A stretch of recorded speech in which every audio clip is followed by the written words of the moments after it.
Hi vlog, дараагийнхаа vlog талтай морил. Энэ удаа бид нар Австрали улсыг зорихоор явцгааж байна. Өглөө үүрээр онгоцны буудлын руу явсан. За ямар ч тач хачаагаа өгчөөд шалхнаараа гарчгаад одоо тэгээд онгоцондоо суух үлдлээ. Удахгүй Австрали улсад уулзцгаая. Зандаа дамжин нислэгтэй байсан. Тэгээл цонхоор арч исэн чинь манай Мятын нислэгийн онгоц амар хөрх олон онгоцон донд ингээд зогсож исэн.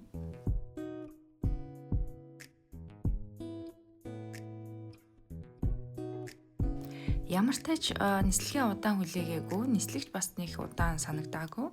Тэгээд цонхоор хараад гарахаа хүлээжсэн чинь одоо яг миний чамдааныг барьж байна. Анх удаа яг ийм суудлан таарчихсан. Айгүй сонирхолтой байсан. Ямар ч лээсэн олон дамжиж байгаа болохоор чамдаа маань яах болдоо гэж бодож исэн. Ямар ч байсан гараад ирсэн. Тэгээд дараагийнхаа нислэг цуух гад бид хідэн явж байна. Цэцэ Давид хоёр маань өөр нислэгээр явсан. Тэгээд finally reunited. За бид нар тэгээд автобус гэжтэй Uber-тэй суугаад буудлын руугаа хөдөлсөн байгаа. Онгоцны буудлаас байрлах буудал маань тийм ч амар хол байгаагүй болохоор нэг замдаа ядраад исэн юм бол байхгүй. Тэгээд аюу айтайхан буудалд буусан. Сайн яваад ирлээ. Та хэдэн сайн сууж байсан уу? Монголоос Австрали улс хүртэл ингээ 2-3 дамжлагд нисээд ирсэн хүмүүс шиг харагдахгүй байгаас тээ. Нэг сайхан зулцхан л жаахан надарсан байх та. Ийм мондөг хүүхд нээжигээ дагаад ингээ ажил хийхээр хүрээд ирлээ дээ. Яан вай.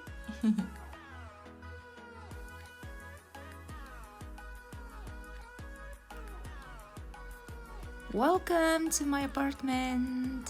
За ингээд Австрали улсын Брисбен хотод байх хугацаанд амьдрах гэр минь гэсэн үг. Айгуу тухтай байсан анх ороод нөгөө төсөөснөөс шал ондоо байсан болохоор айгуу таалагдсан. Би болохоор шал ондоогоор хотел гэхээр яг л нэг хотелийн өрөөнөд байдаг да. Тийм гэж төсөөлсөн чинь галтгоотой, зочны өрөөтэй, угаалгын өрөө, тэгэнгүүтээ хувцас угаадаг тийм лаундрины өрөөтэй, дээрээс нь унтлагын өрөөтэй байсан. Үнэхээр тухтай, энерги нь хүртэл амар тийм дулаахан санагдсан. Энд тэнд очихоор ингээд өөр газруудаар явхаар хаяа нэг эвгүй мэдрэмж төрдөг дөө ерөөсөө тэгээгүй. Тэр нь very cool байсан.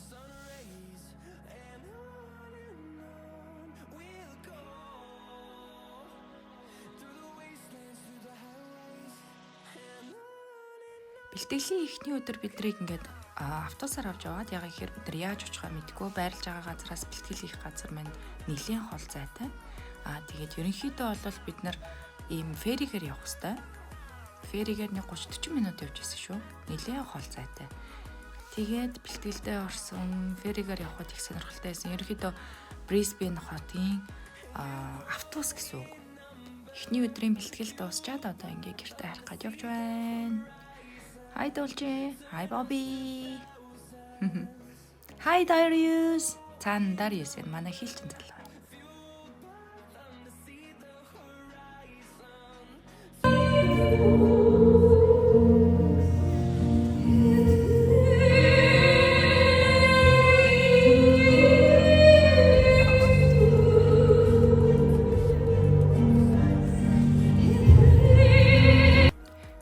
Хамт олон бүгдээрээ яг энэ зааландаа нэгдээд бүгдээрээ олон орноос цуглаад бэлтгэлээ эзгээгээд тэгх хооронд манай дарга нарын хүүхдүүд байгаа эднэр тэгсэн амар хөрхэн бид нар ч гэсэн нэг жоохон үзүүлмээрэн та нар үзхөө гэд бид нар үзээ тэгсэн бараг нуурчсан уу яасан амар хөрх хүүхдүүдээсэн бид нар бүгдээрээ тойр сууж агаад үзээ далга тушаад жоохон ч гэсэн хугацааг одоо бид нар чи бэлтгэл хийгээ жоохон ядарцгаацсан байгаа хугацааг ингээд сэргээж өгсөн гэх юм уу. Манай хоёр тэнцээ сууж байна. Мондөг хүүхдийг хараад тийм.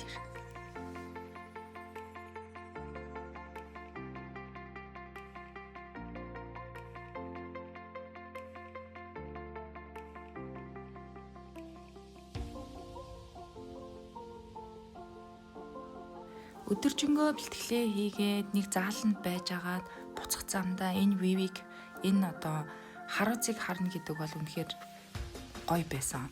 Амар ингээд relaxing болоод тайван байгаад амар юм peace мэдрэмж аваад тэгээд ихэнхдээ бороотой байсан. Өвөлтэй, манан ихтэй. Тэгтэл бүр үнэхээр үзэсгэлэнтэй, тайван Австралийн Брисбен хотод үнэхээр таалагдсан шүү. За маргааш өглөө нь тэгээд дахиад бэлтгэлдээ явсан. Яаж зүгээр ах вэ селфид нь.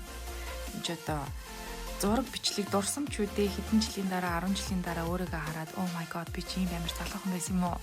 Тэгэл гоё л мэдрэмж авах бах та. Одоо Австрал бол дахиад очимоор санагдсан. Манай хүүхдийг хардаа тэр. Ийм хөрх.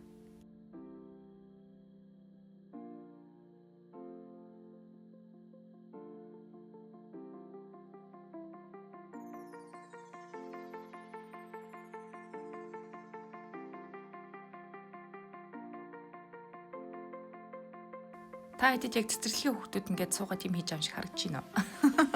Энэ бол бидний финал. Энийг хийх гэж бүрээстэй. Oh my god. Энэ бүжиг болохоор Red Heart Queen байдаг штэ. Тэрний бүжиг байхгүй юу? Энийг бас сурах гэж нэлээд юм болсон. Гэхдээ монголчууд чи ямар сэрг ухаантай лээ. Бид нар чи ямар мундаг билээ. Эцэстний бид нар хийж чадсан. Бэлтгэлийн завсраар мэргэжлийн мейкапчд хурж ирээд ингээд мейкап хийсэн байгаа. Энэ бол бидний тоглолтонд ашиглах мейкап.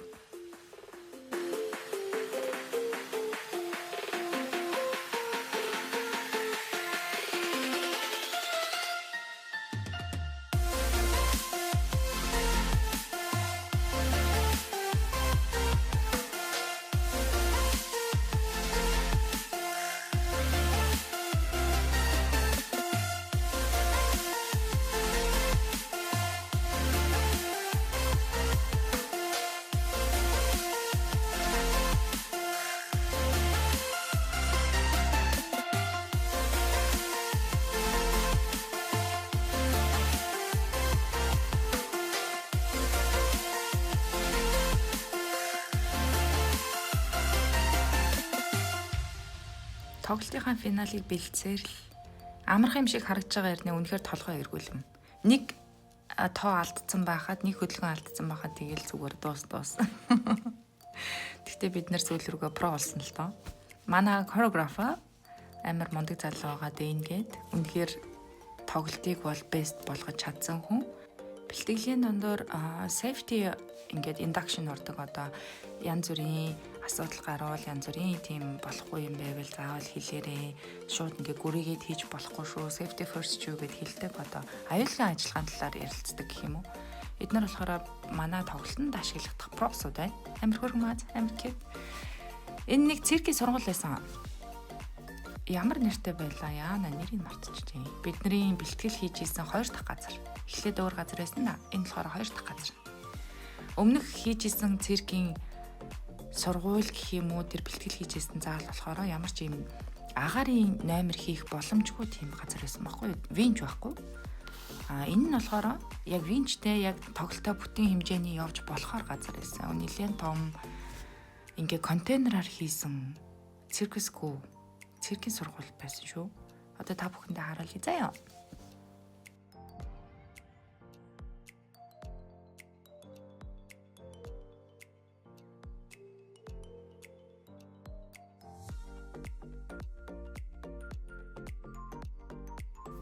Халуун дулаан орон болохоор нэг хүүтэрдэггүй хүүтэрлээ гэхэд үсрээл бороо орно.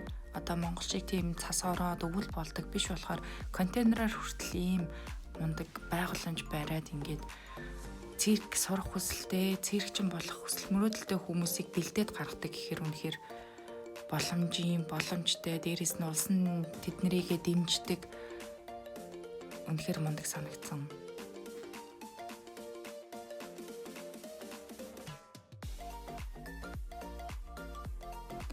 Циркийн нэр нь болохоор Flipside Circus юм байна. Одоо энэ бичлэгээс хараад уншиж тэгэхгүй бол энэ болгоныг цээжлэн гэж байхгүй шүү дээ, тийм биз дээ.